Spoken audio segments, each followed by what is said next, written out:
आप सभी के बार बार कमेंट्स आ रहे थे इस टॉपिक को लेकर कि मैम मुझे प्रेगनेंसी में प्राइवेट पार्ट में बहुत ज़्यादा दर्द हो रहा है, कुछ इसका उपाय बताइए।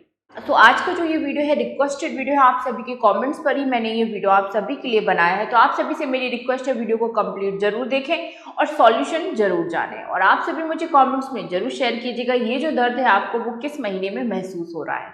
तो चलिए स्टार्ट करते हैं और जानते हैं प्राइवेट पार्ट में प्रेगनेंसी के टाइम पे दर्द होने के कुछ कारण, सिंपल से कुछ उपाय जिनसे आपको बहुत ज़्यादा आराम मिलेगा।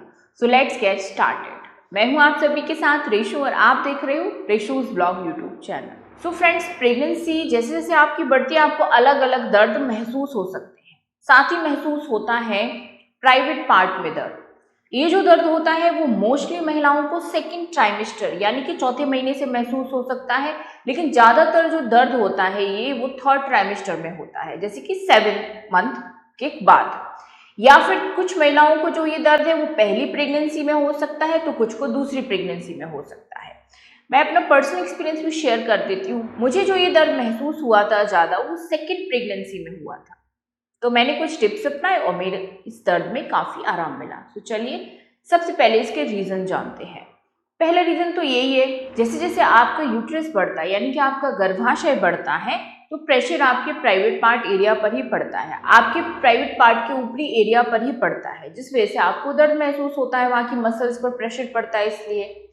नेक्स्ट, बेबी जैसे जैसे बढ़ता है, बेबी अपनी पोजीशन चेंज करता है, बेबी के वेट का जो प्रेशर है वो भी आपके कहाँ पड़ता है, आपके प्राइवेट पार्ट के ऊपर पड़ता है, जिस वजह से आपको ये दर्द महसूस होता है मसल्स में खिंचाव की वजह से। नेक्स्ट, हार्मोनल चेंजेस की वजह से। हार्मोनल चेंजेस में क्या होता है कि आपका प्राइवेट पार्ट एरिया एकदम से ड्राई हो जाता है, जिस वजह से भी आपको दर्द महसूस हो सकता है। और हाँ, प्रेगनेंसी में क्या होता है कि आपका जो ब्लड सर्कुलेशन है वो भी तेजी से होता है, जिस वजह से आपको प्रेगनेंसी के टाइम पर प्राइवेट पार्ट में भारीपन, बेचैनी या दर्द महसूस होना एकदम कॉमन सी बात होती है, मतलब कि नॉर्मल बात होती है। साथ ही कुछ महिलाओं को जब इन्फेक्शन हो जाता है प्राइवेट पार्ट में, किसी भी तरीके का इन्फेक्शन है, चाहे वो यूटीआई हो या फंगल इन्फेक्शन हो, किसी भी तरीके का इन्फेक्शन हो, तब भी उनको प्राइवेट पार्ट में दर्द महसूस हो सकता है। अब हम जानते हैं इसके कुछ सरल से उपाय, बाद में जानेंगे कब आपको डॉक्टर से मिलना चाहिए। तो फ्रेंड्स, सबसे पहली चीज तो आपको ऐसे में जब आपको दर्द हो तो उस टाइम रेस्ट करना चाहिए। आराम करने से इस दर्द में आपको काफी राहत मिलती है। साथ ही साथ जब आप चलते हो तो आपको छोटे छोटे कदमों से चलना चाहिए, ज्यादा बड़े बड़े कदम नहीं रखना चाहिए और धीरे धीरे चलना चाहिए। अगर आप जल्दी जल्दी चलते हो, बड़े बड़े कदम चलते हो, तो इससे भी आपको दर्द ज्यादा महसूस होगा। साथ ही आपको ज्यादा टाइम तक जमीन पर उकड़ू पोज में नहीं बैठना चाहिए।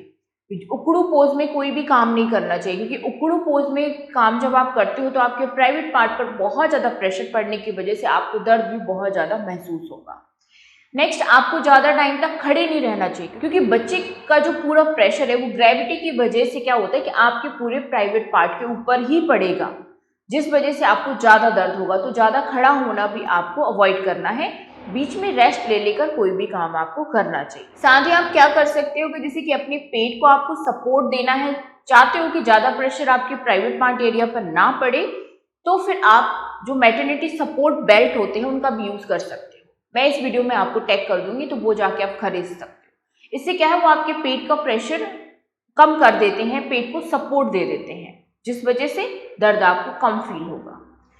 नेक्स्ट, आप क्या कर सकते हो कि अपने सोने उठने की, बैठने की पोजीशन पर भी ध्यान दे सकते हो। सोते हो तो ज्यादातर लेफ्ट साइड करवट करके सोएं, जिससे कि ब्लड सर्कुलेशन अच्छे से हो और दर्द में कमी आए। करवट जब चेंज करते हो तो एकदम धीरे से करें, झटके से ना करें, नहीं तो आपको करंट जैसा एकदम से दर्द महसूस हो सकता है।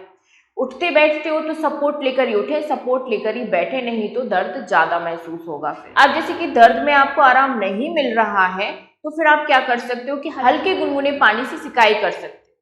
कैसे, जैसे कि नहाते टाइम आपको एक टब में हल्का गुनगुना पानी ले लेना है और उसमें ऐसे बैठना है आपको उकड़ू पोज में कि आपका प्राइवेट पार्ट एरिया अंदर डूब जाए। इससे आपके मसल्स की अच्छी तरीके से सिकाई हो जाएगी और काफी हद तक मतलब आराम मिलेगा।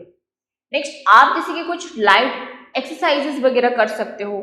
बटरफ्लाई एक्सरसाइज आप कर सकते हो, आप स्ट्रेचिंग कर सकते हो, जैसे कि बेड पर नॉर्मल लेटे लेटे आपको अपनी बॉडी को स्ट्रेच करना है, इससे भी आपको काफी राहत मिलती है।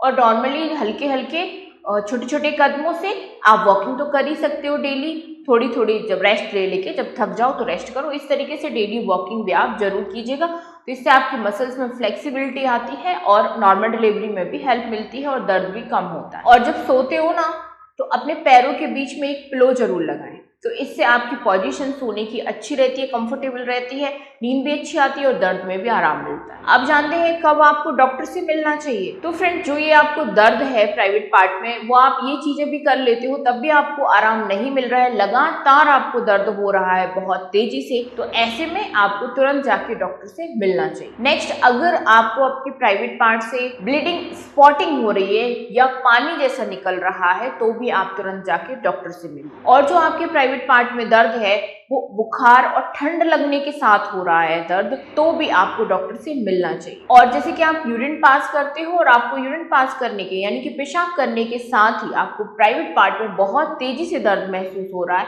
तो भी आपको तुरंत डॉक्टर से मिलना चाहिए। और अगर आपको आपके प्राइवेट पार्ट के आसपास लाल दाने, चकत्ते जैसे हो गए हैं, बहुत ज्यादा खुजली होती है आपको और साथ में दर्द भी बढ़ गया है, तो भी आपको तुरंत डॉक्टर से मिलना है।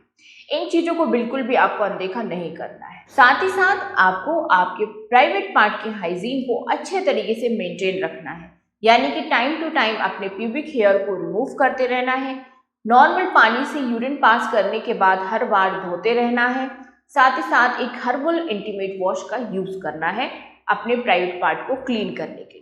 और जो आप अंडरगारमेंट्स पहनो वो कॉटन के ही पहनो, ढीले ही पहनो। और अगर आपको व्हाइट डिस्चार्ज की दिक्कत होती है तो टाइम टू टाइम पैंटी अपनी चेंज करते रहो, जिससे कि आप इन्फेक्शन से बचे रहोगे। तो इसी आशा के साथ मिलती हूँ आप सभी से नेक्स्ट वीडियो में। आई होप वीडियो पसंद आया होगा। इस वीडियो को लाइक और चैनल को सब्सक्राइब जरूर कीजिएगा। Thanks for watching.